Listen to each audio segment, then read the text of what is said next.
Exciting news, you guys. Wild Ideas Worth Living is now available on YouTube. You can find our latest episodes uploaded there weekly, plus video clips with some of our guests that give you a peek behind the scenes. Check out all of the content at youtube.com/REI.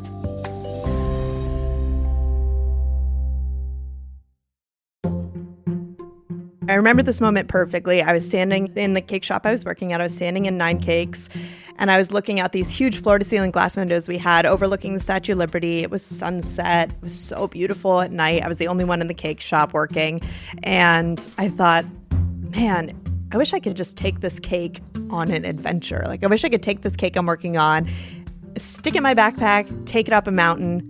That would be super cool. And I remember thinking, that's ridiculous. Who's going to eat a cake on a mountain? Baking is science, and culinary artist Rose McAdoo takes that to the extreme. Rose makes what she calls science desserts. Think 4-tiered cakes or sparkling lollipops that she uses to explain complex environmental concepts. The most impressive part is that Rose creates these culinary masterpieces in the wild. She's whipped up desserts at the edges of glaciers, on volcanoes, and in caves and deserts. Each sweet is an educational work of art that tells a story and celebrates science and adventure. I'm Shelby Stanger, and this is Wild Ideas Worth Living, an REI Co-op Studios production brought to you by Capital One. Rose McAdoo isn't solely a baker. She's also a passionate outdoors woman. Rose works seasonally as an ice climbing and glacier guide in Alaska and manages a NASA research facility in Antarctica. Her adventurous lifestyle is full of science and sweets, but it took a while to bring these passions together. Rose McAdoo, welcome to Wild Ideas Worth Living. Before we start, I gotta tell you, Instagram sent me to you, like through the algorithm, and I looked at your profile and I was like, wow, this girl literally has been doing wild ideas forever, and you even use the word wild ideas, which is so cool. Let's start with the outdoors. Like, when did you fall in love with the outdoors and decide, like, I'm going to do something with this? You know, it's a funny question. I grew up, I think like a lot of Americans, I grew up car camping with my family, but and maybe a 2-hour day hike, but nothing dramatic or intense or extravagant. And it wasn't really until, well, I was introduced to backpacking when I was 19. That was when I first came to Alaska. I had gone to college in Orlando, Florida, hoping to become an event manager. And it was just obvious to me now, but not the right fit for me at the time. And so I took an opportunity to move to Alaska the week after I turned 19 and work on the train between Anchorage and Fairbanks. And that summer I ended up having my first backpacking trip. I wore a backpack that was way too big for me. It was like, 70-liter backpack for an overnight trip. And I wore jeans and a cotton t-shirt, truly did not know anything about backpacking or being in these kind of more harsh remote settings. And my first backpacking trip was in Denali National Park, no trail system, following a gravel bed out in grizzly country. And it just really, I don't know, it just set something on fire in me, but I didn't really get to continue exploring that too much until I headed down to Antarctica in 2018. And there was a long period of time in between that when I was living in Brooklyn and really pushing my pastry career. And now I feel really lucky that I've combined all of those things into this kind of under this one umbrella. But it did feel very juxtapositioned for many years in there. Okay, what I love about your story is like the path towards your success was not a straight line. It sounds like it was a really cool trail. It winded around, went backwards and forwards. Okay, so you go to Alaska, you have this magical experience, and then somehow you become a pastry chef in Brooklyn. Walk me through how you got to this point. So I was just working customer service in Denali National Park, and I had always wanted to be a pastry chef. I had been making really terrible cakes since 7th grade. And really, there was no question in my mind. Like, I wanted to do desserts and events. that was it. I knew it from the time I was 13. But yeah, Alaska really showed me the benefits of a seasonal career and how much you can push yourself in these short-term roles where you're opening a kitchen kind of from the ground up and then closing it and winterizing it every few months. You're starting with a brand new team. You're maybe developing a brand new menu. There was just so much change and flexibility and challenge that I really loved about seasonal work in food specifically. And so over a few years, worked in Denali, worked in Lake Powell at the resort there. I did some time in upstate New York in Ithaca, and just learned a lot from all of those roles. And like I said, had really different teams. I had more responsibility than I think I should have been given at that time. What year was this when you were 19? 2009. Okay. I'm 34 now. Awesome. Okay. I was trying to get an idea of when this was in the world. There's just an economic downturn in 2009. Did you not go to college? Did you decide instead, I'm going to go do this thing? I didn't decide anything, but the finances decided for me. So I went to that 1 year of college in Orlando and then had, $15,000 or $20,000 of debt from 1 year of out-of-state school. Realized that I was very naive and I was not going to be able to pay for that education myself. And so I needed to at least take some time away and try and pay off this loan and make more money. And then, God, my career just spiraled out of control in this powerful, beautiful way. And I never finished school. And I love school. I would love to go back. I would love to get a degree. I love learning, which is why I feel so motivated to learn and educate through my work. But man, college in America is expensive. And, you could argue I learned more on this path than I might have in a more traditional linear sense.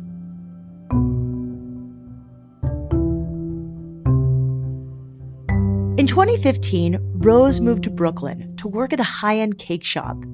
There, she learned how to make intricate desserts for weddings and events. These weren't just white cakes with pink flowers. They used bright colors and unique textures to create esoteric and whimsical pieces of art. It was at this cake shop that she realized that sugar and flour are mediums for visual storytelling. Around the 2016 election, Rose started to brainstorm a new way to express herself through dessert. She began making cakes about issues like climate change, gun violence, and immigration. She posted pictures online, and her work attracted some attention. Tell me what a climate change cake looked like or a gun reform cake looked like. Yeah, the first climate change cake I made was pretty basic. It was, an iceberg poking out of the top of the cake, and then I had painted so you could see the big, much larger base underneath that just said climate change is real. It was very kind of graphic poster style. So I'm really proud that I've pushed the climate work so much further than that. But I think the gun control cake was really my deepest push in that first collection. I had a pistol shooting into one side of the cake. It was a fondant pistol that I had watercolored. And then from the other side of the cake, using the same technique, I painted the state flowers from the 5 states that had incurred the most deaths from gun violence that year. And I just think the visual quality of that was really powerful. The deeper story of that, which is something I really push all of my work now to continue doing as well.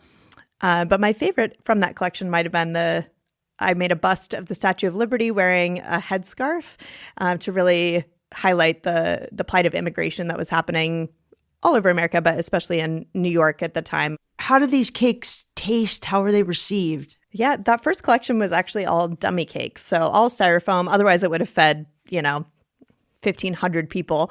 And I had a big vision, and so I just made that first collection as display cakes, essentially. Because I was curious, first of all, it costs a lot of money to buy everything that you need for these huge cakes. And so, A, it was a money saver when I was scraping by in Brooklyn. And B, I was curious if anyone would even be interested in cakes with a deeper meaning behind them. I wasn't sure that concept would hold any weight. It felt really self-indulgent. It felt like a ridiculous medium, and as I photographed those cakes and shared them, they gained traction, and people were sharing them. People were engaging with them. Press reached out and helped share those pieces even further. And it really was so encouraging and gratifying to know that actually cake is this thing that can just grab an entire room full of people's attention in 2 seconds. No one is scared of cake. Everyone is excited about it. And it's a perfect medium to talk about more engaging topics. What actually makes cake such a great tool for connection and for storytelling is because it is fun and it is celebratory. And so it takes these conversations from something that people typically might want to disengage from or don't know how to access. And it just kind of lowers the bar. Making cakes about political issues was just the first step in Rose's journey. As her work started garnering press, she saw that she could use dessert as a tool to go deeper. Cake is fun and celebratory, and it can be a great conversation starter to approach fraught topics. When we come back, we'll hear how Rose started making science desserts in the wildest corners of the Earth and her current work in Antarctica. She also explains how she made a cake on a glacier in Denali.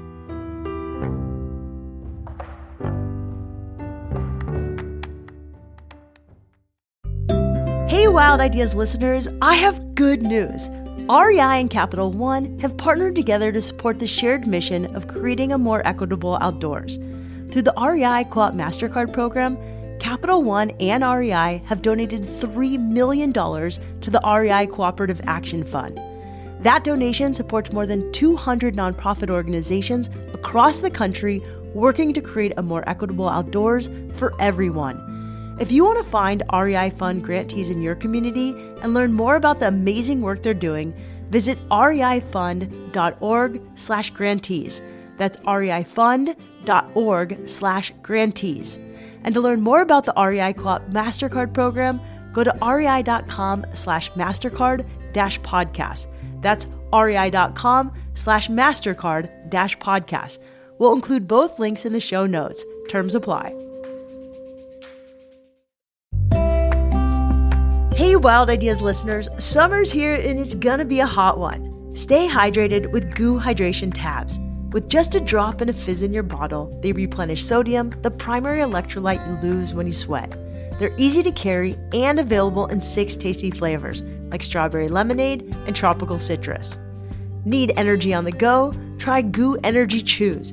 These bite-sized gummies come in convenient packs that fit in your pocket with carbs to give you energy, electrolytes to hydrate, and amino acids to protect your muscles.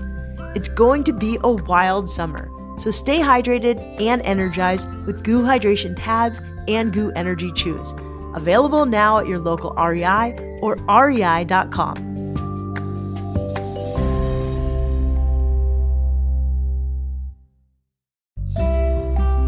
Hey everybody, I have a sweet deal you're going to want to take advantage of for your summer adventures. We know it can be hard to find a campsite in peak season. That's why HipCamp and REI Co-op have teamed up to offer the Summer of Magic Camp Out series. If you haven't heard of HipCamp, it's the simplest way to find and reserve the best campsites on Earth. Think over 5 million acres of beautiful, private camping you won't find anywhere else. All summer long, you have a chance to win free campouts and experiences at the most incredible campsites in the country. This might mean a fully loaded campout with gear and snacks, secluded spots next to beautiful waterfalls, or even the ultimate pup-friendly road trip. All you have to do is say yes to magic. Want in? Sign up at hipcamp.com/magic. You'll get notified when new experiences are announced. Once they will be awarded on a first-come, first-served basis. So make sure you're prepared and sign up today. Again, that's hipcamp.com/magic for a chance to be part of HipCamp and REI's Summer of Magic Campout series.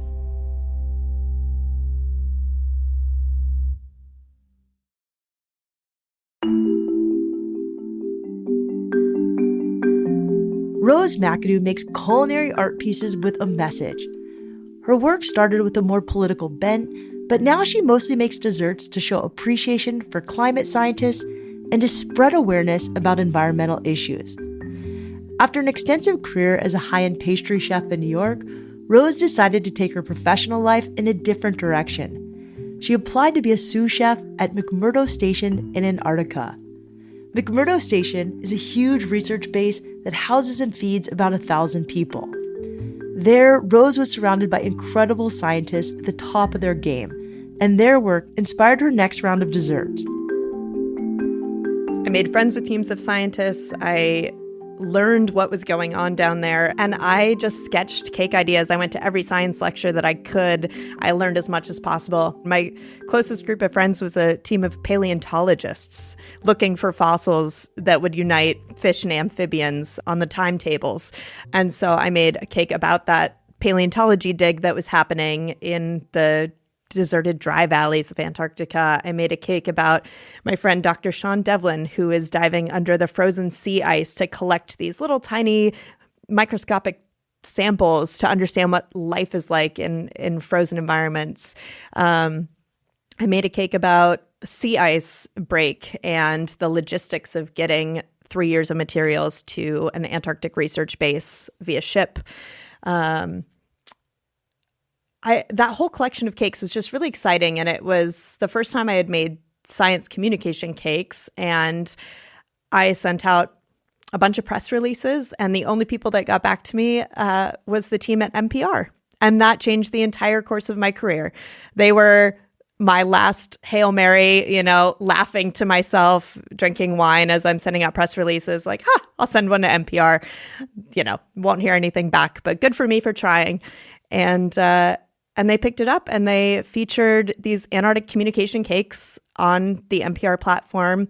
And it was just wildly exciting to see this weird idea that I had had not that long ago in New York to be really validated on a huge platform that I really admire and respect. And I feel like that's really when the table started turning for the future of my creative work. It didn't necessarily get me any, paid jobs or anything like that.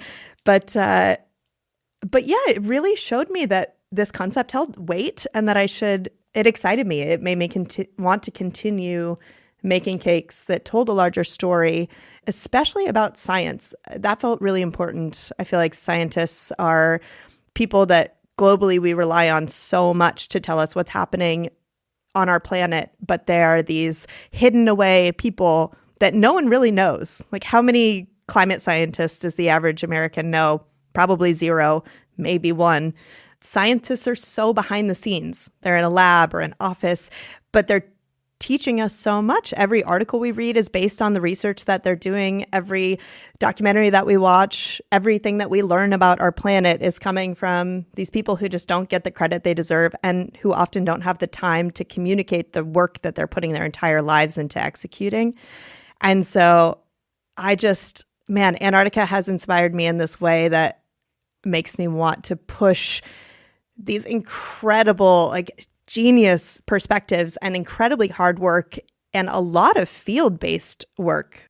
That entire story, it just feels so full circle to me, and it's really something that I want to help get out there and really celebrate the people that help us understand our planet.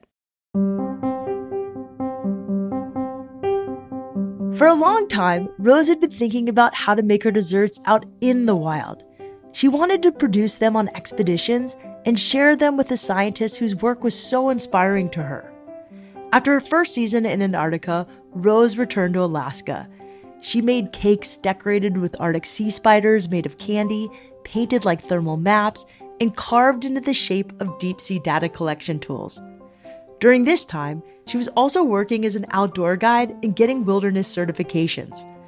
These skills came in handy when she finally began making her science desserts on remote excursions. Rose has made pastries on the summit of a volcano, in the plains of Africa, underground in the Australian outback, and on snowfields and glaciers. What does it take to bake a cake outdoors on a glacier? Just maybe give me an example of a cake that you made. Absolutely. So to make science communication pieces outdoors, I need to be able to physically make them outdoors. I can never carry a huge oven into the backcountry and 12 cake pans of various sizes. And so I've had to figure out how to set all these rules into place. Like, what are my parameters for making a piece? And then how do I do that in a remote setting? And so my rules are that my desserts have to tell a story, preferably about science or the people behind that science. The piece has to be made outside in that environment. So limited tools, it has to fit in a backpack. I have to be able to carry it. It has to be ultralight. The piece has to incorporate ingredients and color palette of that place. It has to be something that tastes good. I'm not just going to make something that looks nice on Instagram. Like, these are edible pieces that need to have thoughtful flavor profiles, local flavor profiles, unique flavor profiles. It has to taste good. And then I really want these desserts to be unique and interesting. And so these rules that are really fundamental to my practice help me kind of rein it in, and they provide constraints that allow me to work productively. That being said, there are zero constants in a remote environment. There is no kitchen. There's no backup plan. There's no, run to the store and grab something else if something didn't work. And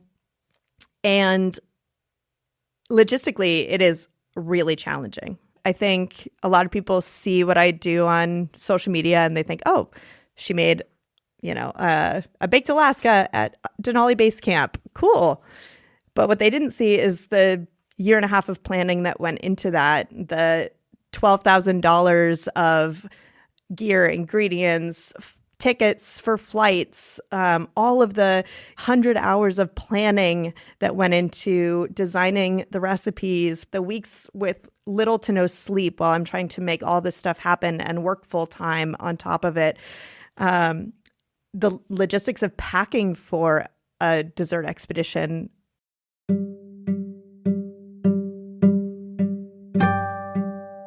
In 2023, Rose went on an expedition to Denali Base Camp. For a year before the trip, she carefully planned out recipes, researched and prepared ingredients, and gathered equipment. She was on the mountain for 2 weeks and made 7 different desserts that she shared with other guides and climbers who were there.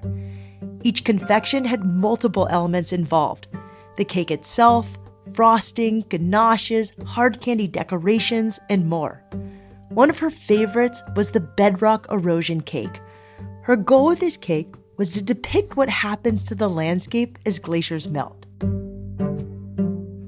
A glacier has a lot of rocks embedded at the base of the ice, and as it bulldozes its way through this beautiful glacier valley, the rock embedded in the bottom of the glacier scrapes and erodes on the bedrock on the ground below. And then as our glaciers are receding, we're seeing more and more of that new landscape exposed. To visually demonstrate this craggy landscape, Rose found silicone molds that had these jagged imprints inside. With those molds, she created a black cake as dark as the rocky terrain that reveals itself as these glaciers recede. Because she wasn't planning on bringing a portable oven, she pre-baked a black sesame charcoal mochi cake. In addition to carrying the frozen cake in her pack, Rose also brought all the other elements she would need to finish the dessert. She made what she calls backcountry baking kits, resealable bags with all of her ingredients pre-weighed so that all she has to do on the mountain is add snow melt. And so I had this really beautiful, chewy, crunchy black sesame mochi cake. And then in my jet boil, I heated powdered heavy cream with snow melt. I whipped that with powdered egg whites that I also reconstituted with snow melt from the Kahiltna Glacier. I whipped that up with a big whisk that I had attached to my climbing harness and made a charcoal blackened cardamom cream cheese mousse. Once she'd spread the mousse between the cake layers, she prepared the next element of the cake. Remember, Rose wanted this dessert to look and taste good, but she also wanted it to be reminiscent of bedrock erosion. I also made a blackest black, deep chocolate ganache with additional sesame seeds and a little bit of citric acid to really bring out kind of the minerality of rocks. Like, what does a rock taste like, right? I've never eaten a rock, but I would imagine it's sour. It's like very mineral heavy, obviously. It's kind of grainy and has a lot of sediment and like a really textured mouthfeel, which is why I incorporated the seeds. And it's fun to kind of think of like, what would this landscape taste like if I physically grabbed a piece of this mountain and ate it? What would I have going on in my mouth? And then trying to replicate that on site. After the cake was complete, Rose wrapped it up and buried it in a snow cave overnight to solidify. The next day, she was able to share it with the Denali base camp manager and some of the national park rangers who were on site doing rescue work. And that wasn't the only dessert these adventurers were lucky enough to get a taste of. On this expedition, Rose made a total of 7 desserts, including crevasse candy bars, ice core lollipops, Tootsie Roll knots, and even a climate change baked Alaska. Like any baker, sharing her treats with others is one of Rose's favorite parts of her process. Whatever I made, I was able to just bring down to this amazing group of people that were spending weeks and weeks and weeks in this really harsh environment. You know, Denali was the first backpacking trip I ever went on in 2009. And it really felt full circle to be flying into base camp and spending 2 weeks in a tent making desserts for a community of climbers and outdoors people, and then being able to share those stories online with a much larger audience. Rose's baking has gained major traction. In addition to NPR, she's been written up in Forbes, Saveur, and New York Magazine. Her writing has been published in Trails Magazine, Edible Alaska, and American Polar Society. Even so, adventure baking doesn't really pay the bills. At least not yet. Right now, baking desserts to communicate science in harsh climates is like your hobby, or is it your full-time? Yeah, no, it is my hobby, which is insane. It's the thing I think about 90 hours a week, but it's just my my very part-time side hobby. I love that. So what do you do for work? I just started a new job. It's an expansion of my last few years of work. In 2019, I started as the sous chef for a NASA research camp in Antarctica, 9 miles away from McMurdo Station. I think I was just really engaged with what was happening. I also have this outdoor career that a lot of kitchen people don't necessarily have down there. Not to put everyone in a box, but I think my outdoor skills set me apart is the point I'm trying to make. And so the manager of the camp asked me to be her assistant manager, running full facility operations and launch opportunities, et cetera. So I've been assistant managing that camp now for 2 years, and I just stepped into a new role as the facility manager. So I have again, full circle, like started in the kitchen, and I'm now running a NASA research camp in Antarctica, and it is just unbelievable. It's life is wild, and it has just been so cool to, I don't know, watch. You know when a trail seems really hard on your way up, and then you get to the top and you have your snacks, and then you're coming down and you're like, oh, okay, actually it wasn't that bad. You know, you like see how many switchbacks there are. You're like, okay, that actually made it a little easier. I feel like that is also true of any creative career or career in general, right? Like it is just struggle bus, and you work so hard to make things happen. And then you get to look back even immediately after, and you're like, oh, I see how this complete series of switchbacks actually was feeding me all of these experiences that are incredibly relevant. You know, my experience in managing teams of people in kitchens and running events and, cooking for science has actually made me a much better facility manager. But, you know, my outdoor background has taught me a lot about cold management, and I'm able to be a better safety team member for my crew. And looking back, it's a wild experience. And so now I I am full-time with the U.S. Antarctic Program. I'm working remotely from Alaska, and then I will continue going down to Antarctica for 5 months a year to do the on-site management, and then helping 2 to 4 science teams launch huge scientific balloons with 8,000 pounds of research attached to the bottom of them. We launch them up into the stratosphere where they float for anywhere from 1 day, which is worst case scenario, to 2 months, best case scenario. And they float up in the stratosphere at 130 to 160,000 feet. We fly in airplanes at 30,000 feet for a little perspective. So they're way, way, way up there at the edge of space. And they're often photographing or taking measurements of atmospheric conditions in our galaxy and other galaxies as well to learn about star formation and planetary systems, like very, very large scale esoteric science. And that is something I need to dig into visually. I haven't made much about space science. So that's one of my goals for this coming year. But yeah, that job is now allowing me the financial freedom to be able to spend a bit more time on my work, which I'm really excited about. I love that Rose is an adventure baker who also works for NASA. She's been able to pursue 2 wildly different passions, and I'd say she's done it in a pretty singular way. I wish I could meet Rose one day on a mountain somewhere and enjoy a slice of cake with her in person. But for now, pictures will have to do. If you want to see some of Rose's desserts, including the ones she's made on Denali, head to her Instagram at Rose McAdoo. That's RoseMcadoo.